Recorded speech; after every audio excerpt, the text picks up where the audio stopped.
So good noon everyone. We're going to continue our discussion about ocean and atmosphere interaction. We have here the sea spray aerosol, which means that these are the aerosol particles formed from the ocean. For example, you see here it is caused by the bubble bursting that happens underwater or when the bubbles accumulate on the surface of the ocean or the air to sea interface part of the ocean, it has aerosols, so what we call the particles, all that mix with nutrients, carbohydrates, and other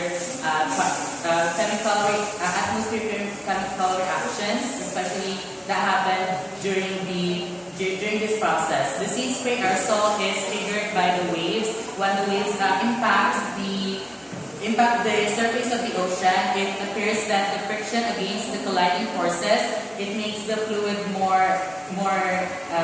it affects with one another, especially the particles that being brought by the bubbles so that came up towards the surface of the ocean. And the bubble bursting, it also comes from the ocean floor where there's most of the nutrients, especially the carbohydrates, the carbon dioxide that sinks through the ocean floor, especially during the ocean circulation that happens during the thermohaline current underwater. Next, the nitrogen cycle. The nitrogen cycle also happens just like in the real life where it's on the lithosphere mostly when there's thunderstorm and lightning strikes, it separates the particles in the air, especially the mixture of the bonds that came up in the atmosphere during the thunderstorm.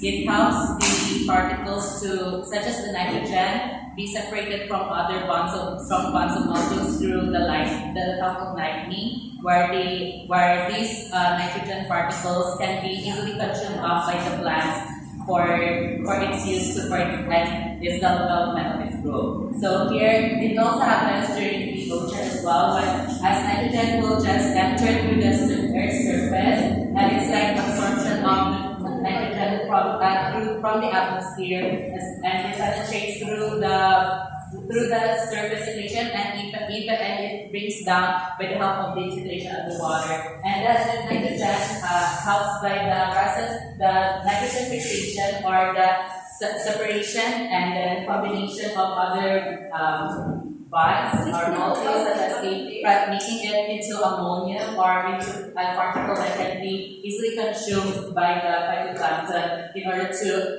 activate easily the plankton activity. And it is consumed by the consumers such as the fish or the blue whales, the other humpback whales who also eats these types of microbes on the ocean, and especially at the near surface of the ocean. And then some of the particles not just directly consumed by the phytoplankton, some particles that are not consumed just turn through the process of nitrification, where it changes the nitrite into nitrate, where it also makes it easily for the other processes to continue, especially the denitrification, where with the help of the jellyfish, especially the head of the jellyfish has the capability to change the process of the nitrogen and to use it up also in order to benefit it for the society. Hello. The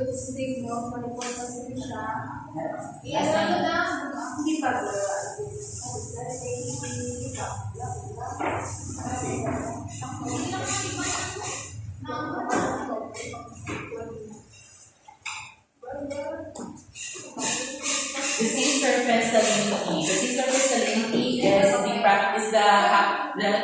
ocean conveyor belt that happens through the process of ocean circulation around the ocean conveyor belt or the global ocean conveyor, where there's the thermohaline current that happens through the surface circulation and the deep circulation of the ocean. The thermocline here is that it comes from the derivation of the language that heat, and then the climb is the increase of depth when the temperature affects the deep circulation or where the depths of the ocean ocean are going in depth when bringing down the temperature. And also, it helps that since the temperature can vary, especially to the polar regions, some polar regions have the highest concentration of carbon dioxide because it slows the process of carbon dioxide that mix with other molecules. And especially when it comes to surface circulation, it's like the ocean, the process of this thermocline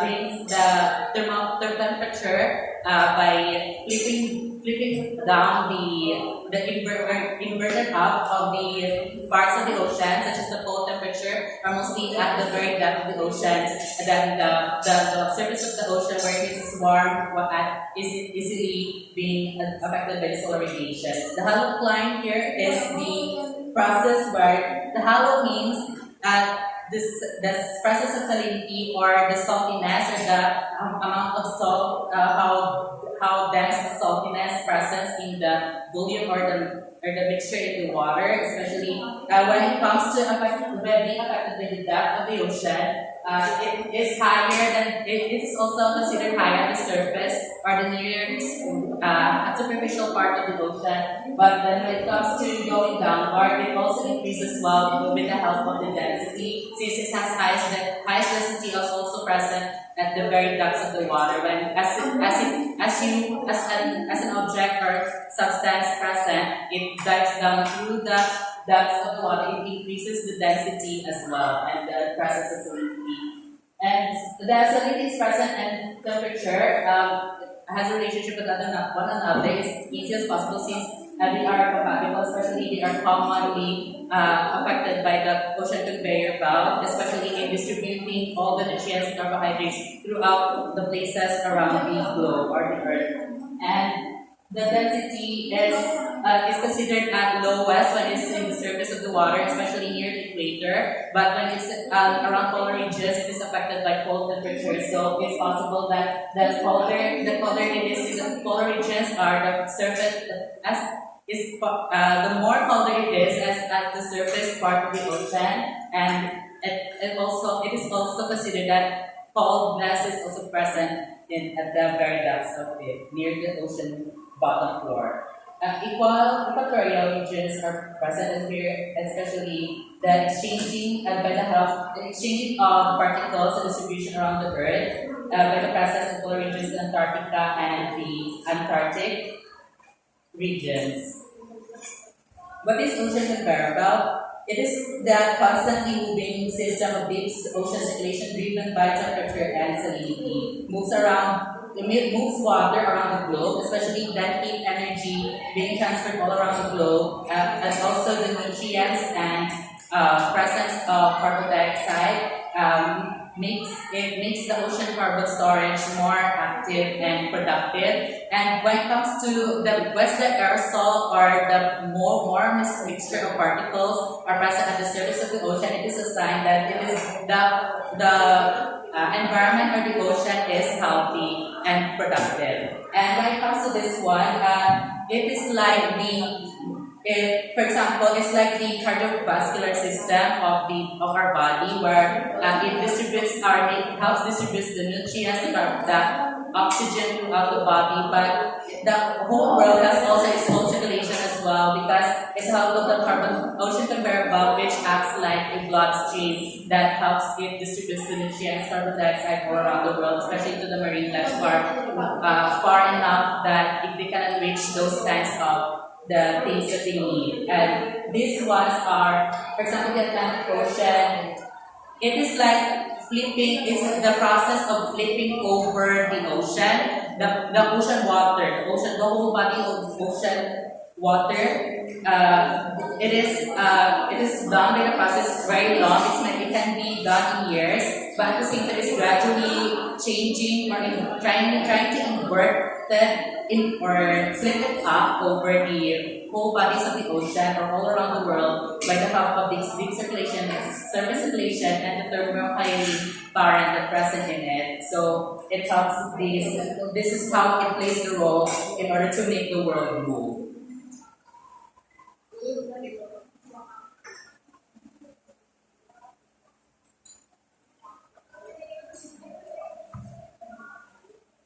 The ocean carbon uptake or ocean carbon storage also helps the climate change to makes the presence of carbon dioxide as commonly be found in the current climate change, global warming, and greenhouse effect. But this time, the role of the ocean also plays in making the exchanging of gases of the presence of carbon dioxide and making it lessens the pressure of the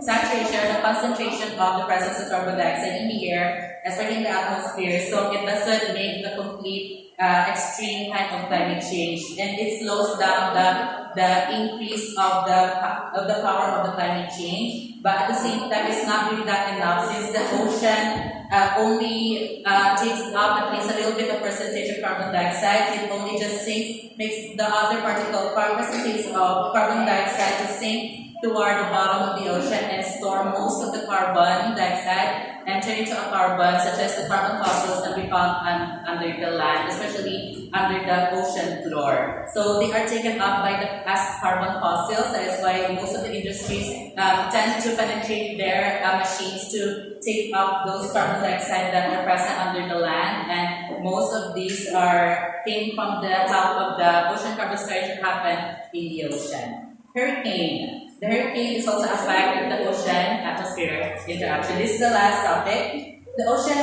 how the hurricanes form when the weather events that suck heat from tropical waters to fuel their fury. These weather storms form over the ocean, often beginning as a tropical wave, a low pressure area that moves through the moisture-rich tropics, possibly enhancing shower and thunderstorm activity. As these weather systems move westward across the tropics, warm ocean air rises into the storm, forming an area of low pressure area underneath. Though this causes more air to rush in, the air then rises and cools, forming clouds and thunderstorms. Up in the clouds, water condenses and form droplets, releasing even more heat to power the storm. When wind speeds within such a storm reach 74 meters per hour or miles per hour, it is classified as a hurricane.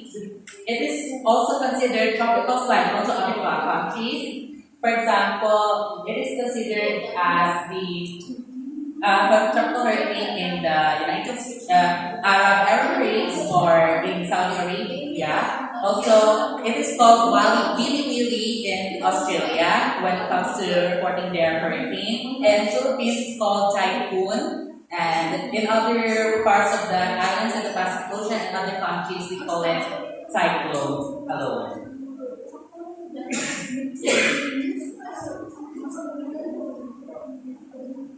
So during the hurricane, rotating organized system of clouds understood the area over tropical or subtropical waters and has low levels of insulation. When this region is measured out, about half as much as electrical generating capacity of the entire world, while cloud and rain formation from the same storm might release staggering 400 times of that amount. Cold, unstable air is present during the process of hurricane. It is present at the very highest pressure at the top, especially near the highest high possible in the atmosphere, and then the warm, humid area that's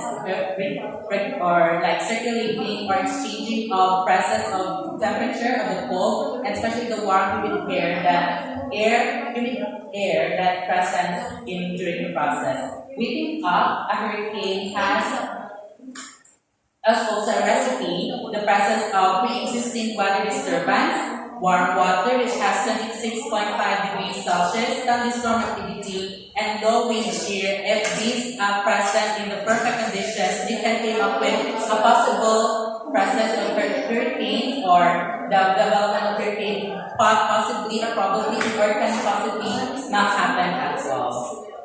And climate change also affects mostly all around the world, especially mostly the ocean and atmosphere. And they change the process of climate all around the world, and it is devastating to other animals or plants. But some species they're considered that there is positive side of changing climate. But when it comes to the plants, there are some weeds that there's some, they take up most of the carbon dioxide and they are not susceptible anymore to the exposure of carbon dioxide itself, so more plants will grow. But at the same time, it has two double-edged sword in this kind of condition, since you can have to consider the weeds and the process of how it's extreme the climate can be. It is not enough for the whole world to take, and it will affect millions of people. That's all. Thank you so much, and have a wonderful day.